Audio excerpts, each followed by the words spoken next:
Welcome back, everyone, to another deep dive. Yeah. Today we are tackling one of the biggest names in history, Leonardo da Vinci. Huge. But we're not focusing on his most famous works, like most people do. Right. Instead, we're going to be diving into his notebooks. Thousands of pages. Thousands of sketches. Ideas. That really, like, we get to peek right into Leonardo's mind. Yeah, peeking into the mind of a Renaissance man. Exactly. And I'm excited to, kind of unpack all of that with you today. Absolutely. So let's start with the man himself, Leonardo da Vinci. Okay. What do you think is one of the most surprising things about Leonardo? Well, I think for a lot of people, it might be that he was born out of wedlock. Out of wedlock. Yeah. I mean, that seems like a pretty big deal, especially back then. You'd think so, but it was actually pretty common, especially among the elite. Oh, wow. They called it the golden age for bastards. Wow. I've never heard that. Yeah, illegitimate children often had advantages. Sometimes they even inherited titles and fortunes. Huh.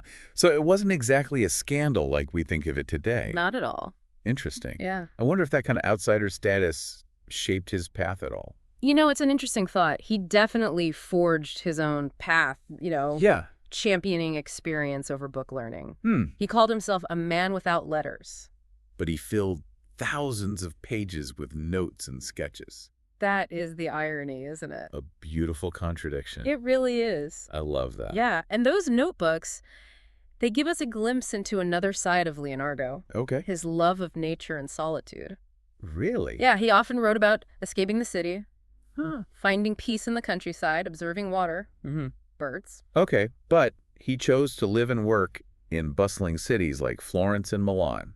Right, surrounded by patrons and collaborators. So another paradox. It seems he thrived in both worlds. It kind of reminds me of the stories about his personality. Okay. Vasari, his biographer, said he was incredibly generous, always helping his friends, and that he was also a really stylish dresser. You can imagine him strolling through Florence in his rose-colored cloak, Oh, wow. knee-length when long robes were all the rage. He really stood out. He did. And his notebooks also reveal the relationships that shaped him, Yeah. especially his apprentice Salai. Salai. Yeah. Oh, Salai. He appears quite often. All the time. Leonardo's notes are full of these kind of exasperated but amused complaints about Salai stealing from him. I know, like meticulously documenting every stolen silver stylus. Right? Or a missing coin. And you can just imagine Leonardo kind of shaking his head, but like with a hint of fondness. Yeah, definitely. It's really sweet, actually. It is a sweet dynamic, yeah. But it was clearly more than just a master and apprentice. Right. Because after they met, Salai's features started appearing in Leonardo's drawings. That's right, that boyish figure with the soft features and that mischievous smile. That's Salai. Yeah, and you can sense that affection, Yeah. the frustration, Uh-huh. maybe even a bit of protectiveness in those portrayals. Yeah. It's amazing how these personal details add another layer to how we understand Leonardo. Absolutely. It's not just the art. Right. It's the man behind the art. It really is. And, that man was driven by this, relentless curiosity, Yeah. always pushing boundaries, blending art and engineering in ways that were truly revolutionary. Well, let's talk about that revolutionary side, the artist engineer. Okay. I hear he had this thing for giant crossbows. He did. What? Yeah. Like massive weapons. Launching projectiles over vast distances. Wow. It was a true feat of engineering and imagination. So was it functional? Could you actually build this thing? Well, it was never constructed in his lifetime, but modern engineers using his drawings decided to give it a try. Did it work? It did not. Oh. Some of his ideas were really more about pushing the limits of what was conceivable rather than practical reality. So more fantasy than function. A bit, yeah. Yeah. But still incredible to think about. I agree. What other military engineering marvels did he come up with? Well, he was fascinated by siege warfare, designing all sorts of contraptions, like an armored vehicle meant to smash through castle walls. Like a tank. Basically centuries before tanks existed. Wow, that's straight out of a movie. I know, right? But Leonardo wasn't just about warfare. Right. He also contributed to the Milan Cathedral. Yes, specifically the Tiburio. The Tiburio. Yeah. Okay, and he collaborated with other brilliant minds, right? He did people like Bramante and Francesco di Giorgio. Okay. They were all obsessed with the works of Vitruvius. Vitruvius, the Roman architect. Yes, who wrote about the proportions of the human body and their connection to architecture. Which brings us to the Vitruvian Man. Yes. Man is a microcosm of the universe. Exactly. But what's fascinating is that Leonardo wasn't the first to explore this visually. Oh, really? Francesco di Giorgio had already created drawings exploring human proportions. So Leonardo was building on existing ideas. Precisely. And he took that concept and created one of the most recognizable images in history. Yeah, it's iconic. Mhm. And speaking of iconic, we can't forget the Sforza Horse Monument Right. Another ambitious project. that ultimately went unfinished. Yeah. It was incredibly ambitious. Oh, really was. He planned to cast this colossal bronze statue in a single pour. A feat that had never been attempted before. And what were the challenges with that? I mean, casting a horse that big is just mind-boggling. You can see his struggles in the notebooks. Okay. You know, he designed these complex systems of furnaces, molds, and scaffolding.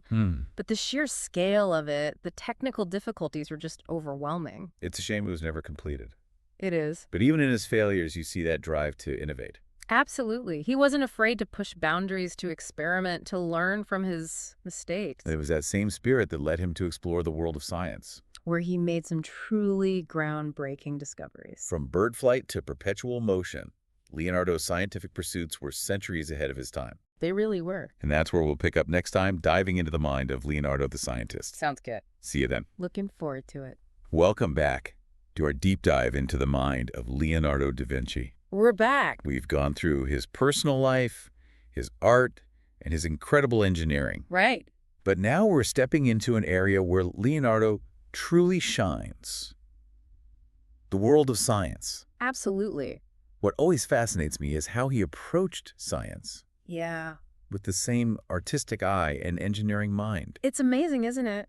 It is. He was able to see patterns and connections that others just completely missed. Leading to these incredible insights that were centuries ahead of their time. Yeah, it's really remarkable. It's like he was a scientific detective, Totally. constantly observing, experimenting, and challenging the accepted knowledge of his day. Exactly. And you know what's even more remarkable is that he did all of this without the formal mathematical tools or scientific frameworks that we just take for granted today. He didn't have access to all of that. Nope. Like, he struggled with complex equations and abstract theories. He did. But that didn't stop him.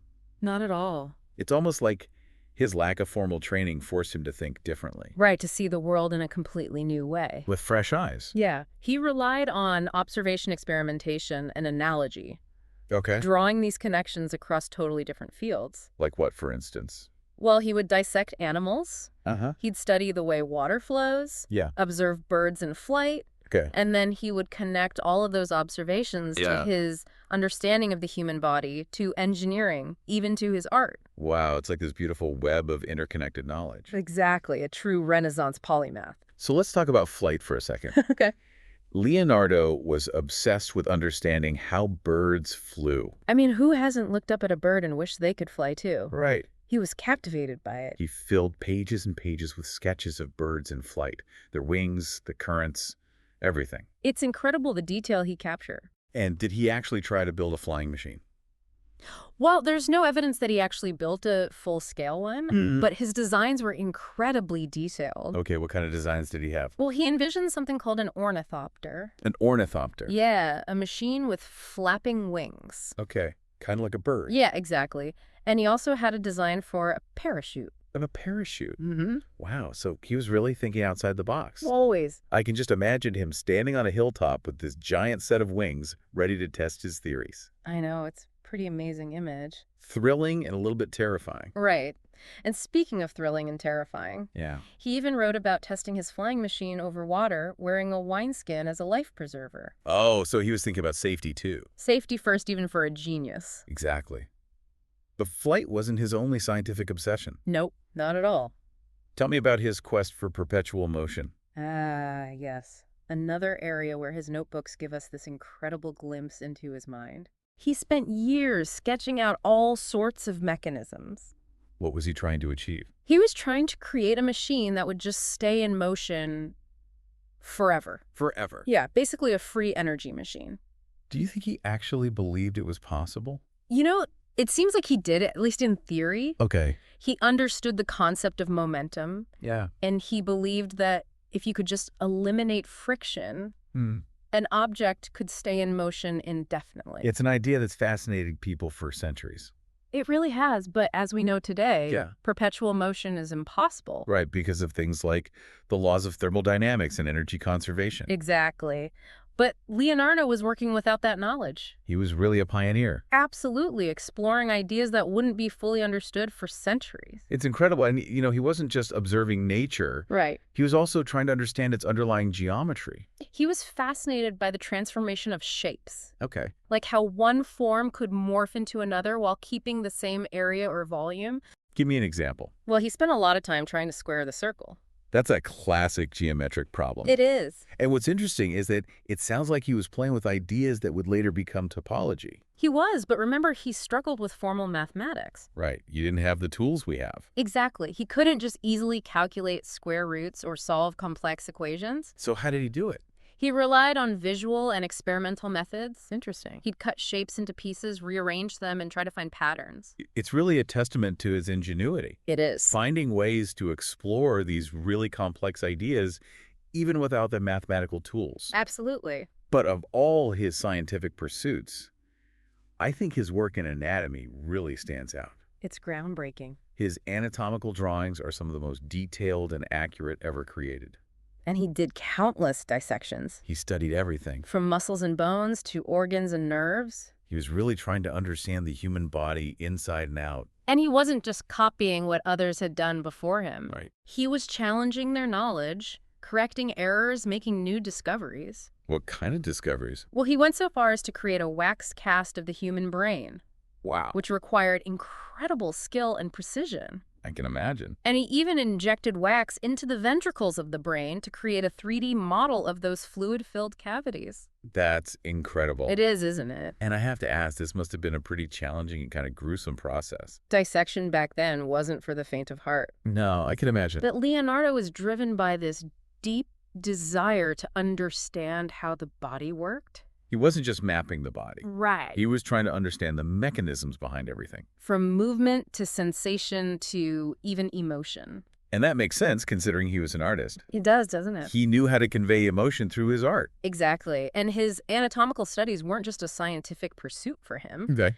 They informed his art. They allowed him to create more realistic and expressive figures. It's all connected. It really is. And of all the parts of the body that he studied, the heart seemed to hold a special fascination for him. A heart? Yes. And this is where his understanding of fluid dynamics comes into play. Okay, how so?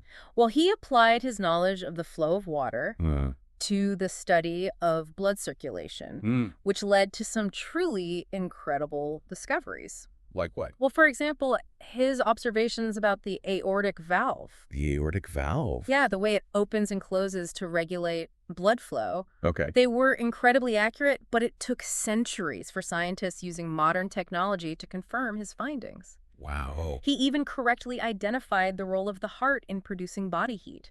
It's mind-boggling to think he figured this out without the tools and technology we have today. It really is. But here's the thing that always gets me about Leonardo. Yeah. He wasn't interested in publishing his findings. I know, it's curious, isn't it? All this groundbreaking research hidden away in his notebooks. It is a curious aspect of his personality. Yeah, I wonder why. Well, he seemed content to pursue knowledge for its own sake. Not for fame or recognition? Not at all. Perhaps he just enjoyed the process of discovery. The joy of unraveling the mysteries of the natural world. Exactly. Maybe he understood that the pursuit of knowledge is a journey, not a destination. I like that. And speaking of journeys, let's move on to a topic that Leonardo clearly loved. Okay. Water. Water.